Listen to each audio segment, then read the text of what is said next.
नमस्कार मित्रांनो, अभ्यासवाणी या चॅनलवर तुमचं स्वागत आहे. अभ्यासवाणी रोज अभ्यास रोज प्रगती.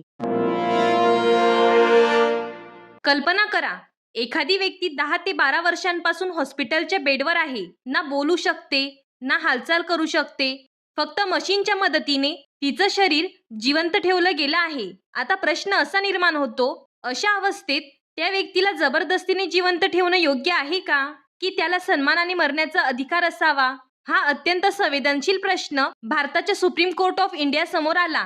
त्यावर न्यायालयाने एक ऐतिहासिक निर्णय दिला.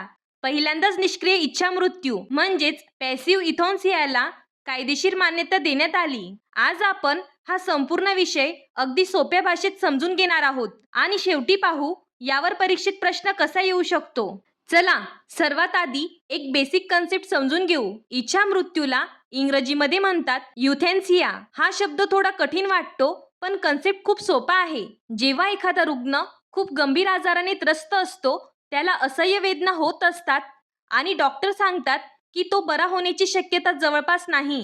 अशा परिस्थितीत त्या रुग्णाच्या वेदना कमी करण्यासाठी त्याचा मृत्यू नैसर्गिकरित्या लवकर होऊ दिला जातो. यालाच आपण इच्छा मृत्यू म्हणतो. समजा एक व्यक्ती आहे, ती अनेक वर्षांपासून कोमामध्ये आहे. ना बोलू शकते, ना हालचाल करू शकते.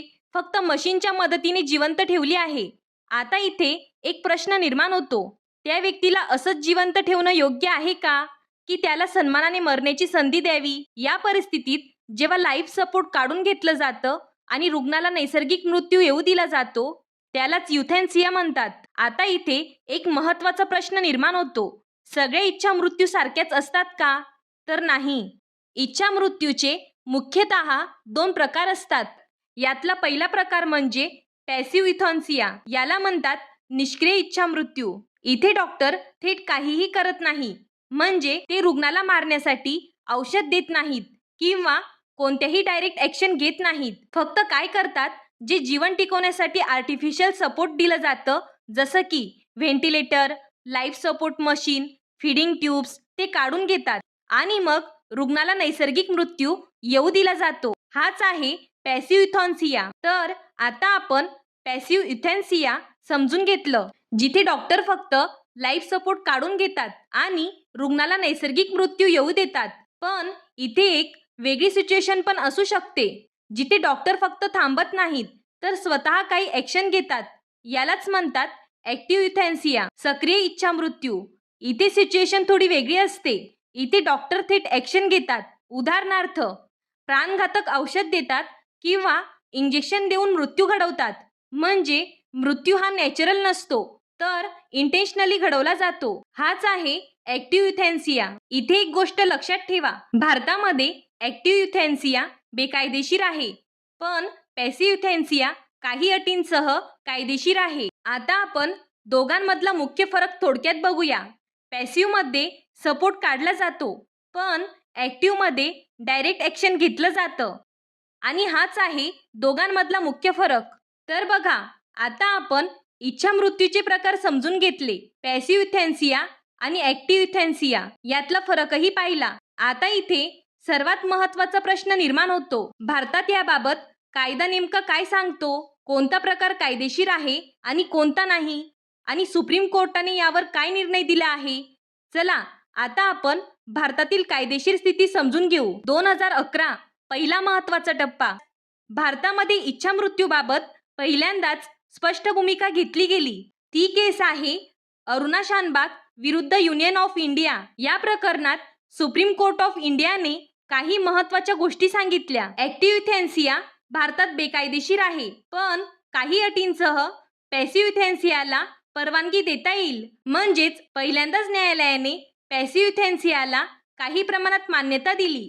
पण इथेच हा विषय थांबला नाही. अजूनही एक मोठा प्रश्न बाकी होता, एखाद्या व्यक्तीला स्वतःच्या आयुष्याबद्दल असा निर्णय घेण्याचा अधिकार आहे का? याच प्रश्नावर पुढे एक ऐतिहासिक निर्णय झाला. हा निर्णय आहे 2018चा कॉमन कॉज विरुद्ध युनियन ऑफ इंडिया. या केसमध्ये सुप्रीम कोर्ट ऑफ इंडियाने एक खूप महत्त्वाची गोष्ट सांगितली. सन्मानाने मरण्याचा अधिकार हा भारतीय संविधानाचा भाग आहे आणि हा अधिकार कुठून येतो? तो येतो भारतीय संविधानातील आर्टिकल 21 मधून. आता इथे आर्टिकल 21 नीट समजून घेणं खूप महत्त्वाचं आहे, कारण एक्झाममध्ये डायरेक्ट इथून प्रश्न येतो. आर्टिकल 21 सांगतो प्रत्येक व्यक्तीला जीवन आणि वैयक्तिक स्वातंत्र्याचा अधिकार आहे. पण सुप्रीम कोर्टाने याचा अर्थ विस्तारला.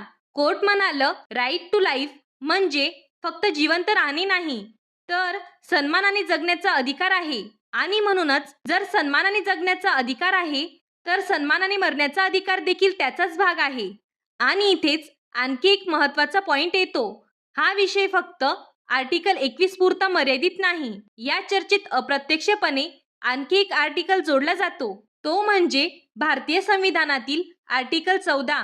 आर्टिकल 14 म्हणजे इक्वेलिटी बिफोर लॉ. काही तज्ज्ञ असे म्हणतात, जर प्रत्येक व्यक्तीला समान अधिकार आहेत, तर गंभीर अवस्थेत असलेल्या रुग्णालाही स्वतःच्या उपचाराबद्दल निर्णय घेण्याचा अधिकार असायला हवा. म्हणून आर्टिकल 14 आणि आर्टिकल 21 दोन्ही या विषयात महत्त्वाचे ठरतात. आता इथे एक प्रॅक्टिकल प्रश्न येतो. जर एखादी व्यक्ती बोलण्याच्या किंवा निर्णय घेण्याच्या स्थितीतच नसेल, तर मग तिचा निर्णय कोण घेणार?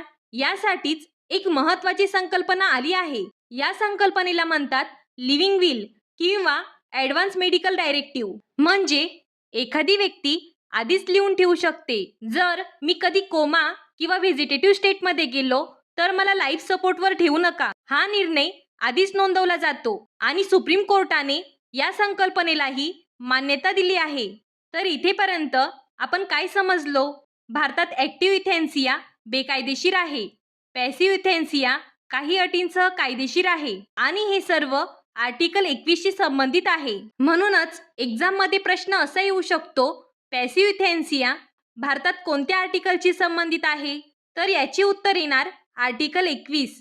तर आता आपण भारतातील कायदेशीर स्थिती समजून घेतली, सुप्रीम कोर्टाचे महत्त्वाचे निर्णय पाहिले, आर्टिकल 21 आणि आर्टिकल 14 चा संबंध समजून घेतला आणि लिव्हिंग विल ही संकल्पना देखील पाहिली. पण हे सगळं फक्त थेअरीमध्येच आहे का, की हे प्रत्यक्षातही लागू केलं जातं? चला आता आपण एक रिअल लाईफ करंट अफेअर्स केस समजून घेऊ. हा केस आहे एका व्यक्तीचा. नाव आहे हरीश राणा. ही व्यक्ती जवळपास 12 वर्षांपेक्षा जास्त काळ व्हेजिटेटिव्ह स्टेटमध्ये होती. म्हणजे ना बोलू शकत होते, ना हालचाल करू शकत होते आणि पूर्णपणे इतरांवर अवलंबून होते. डॉक्टरांनी स्पष्ट सांगितलं होतं, बरे होण्याची शक्यता जवळपास नाही.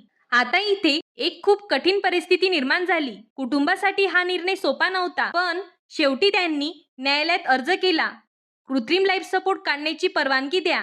आता इथे न्यायालयाने खूप महत्त्वाचा विचार केला, रुग्णाच्या हिताचा. याला म्हणतात best interest of patient principle. म्हणजे रुग्णासाठी काय योग्य आहे, त्याच्या सन्मानाचा विचार काय सांगतो, हे सगळं पाहून न्यायालयाने निर्णय घेतला, लाईफ सपोर्ट काढण्याची परवानगी दिली. आणि इथेच आपल्याला आधी शिकलेला कन्सेप्ट कनेक्ट होतो, कारण या प्रकरणात रुग्णाला कोणतंही इंजेक्शन देण्यात आलं नाही, थेट मृत्यू घडवला गेला नाही, फक्त लाईफ सपोर्ट काढून घेतला गेला आणि नैसर्गिक मृत्यू होऊ दिला गेला.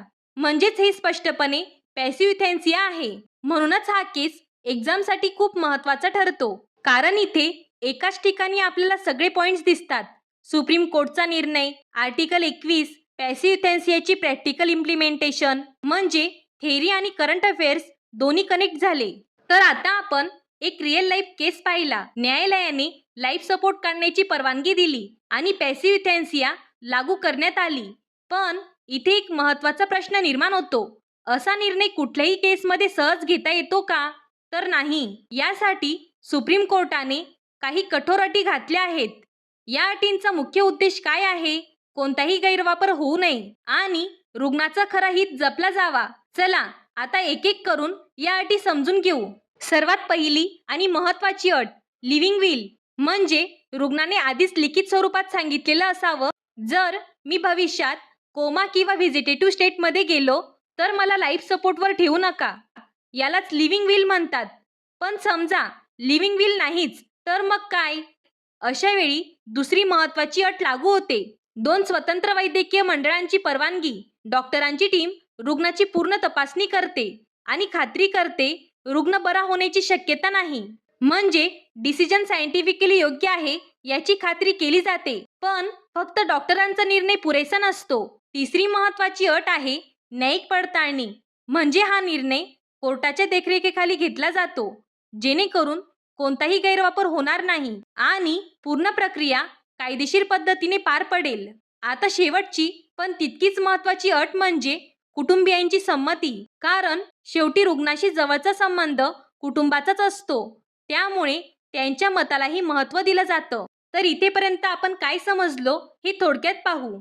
आता आपण कोर्टाने घातलेल्या सर्व अटी समजून घेतल्या. Living will, medical board, judicial approval आणि फॅमिली कॉन्सेंट. आणि यामुळे एक गोष्ट स्पष्ट होते, पॅसिव्ह युथॅन्सिया हा काही साधा निर्णय नाही. तो खूप विचारपूर्वक आणि जबाबदारीने घेतला जातो. कारण इथे प्रश्न फक्त कायद्याचा नाही, तर एका व्यक्तीच्या जीवनाचा आणि सन्मानाचा आहे. चला आता पूर्ण टॉपिक एकदा झटपट रिवाईज करूया. इच्छा मृत्यू म्हणजे रुग्णाच्या वेदना कमी होण्यासाठी मृत्यू नैसर्गिकरित्या होऊ देणे. इच्छा मृत्यूचे दोन प्रकार आहेत, पॅसिव्ह युथॅन्सिया आणि ॲक्टिव्ह युथॅन्सिया. पॅसिव्ह युथॅन्सिया म्हणजे सपोर्ट काढून घेणे आणि ॲक्टिव्ह युथॅन्सिया म्हणजे डायरेक्ट ॲक्शन. ॲक्टिव्ह युथॅन्सिया भारतामध्ये बेकायदेशीर आहे. दोन महत्त्वाचे केस, अरुणा शानबाग केस 2011चा आणि कॉमन कॉज केस 2018चा. महत्त्वाचे आर्टिकल्स, आर्टिकल 21 आणि आर्टिकल 14 लिव्हिंग विल, आधीच घेतलेला निर्णय. Court conditions, living will, medical board, judicial approval आणि फॅमिली कॉन्सेंट. आता एक महत्त्वाची गोष्ट म्हणजे हा टॉपिक करंट अफेअर्स, पॉलिटी आणि इथिक्स या तिन्ही दृष्टीने खूप महत्त्वाचा आहे आणि येणाऱ्या स्पर्धा परीक्षांमध्ये यावर प्रश्न येण्याची शक्यता खूप जास्त आहे. म्हणूनच सन्मानाने जगण्याचा अधिकार जितका महत्त्वाचा आहे, तितकाच महत्त्वाचा आहे सन्मानाने मरण्याचा अधिकार. आणि हाच या संपूर्ण विषयाचा मुख्य सार आहे. जर तुम्हाला अशाच प्रकारे सोप्या भाषेत करंट अफेअर्स समजून घ्यायचे असेल तर चॅनलला नक्की फॉलो करा. हा व्हिडिओ उपयुक्त वाटला असेल तर चॅनलला लाईक, शेअर आणि सबस्क्राईब करा. अभ्यासवाणी म्हणजे कन्सेप्ट बेस्ड लर्निंग. थँक्यू. अभ्यासवाणी, रोज अभ्यास, रोज प्रगती.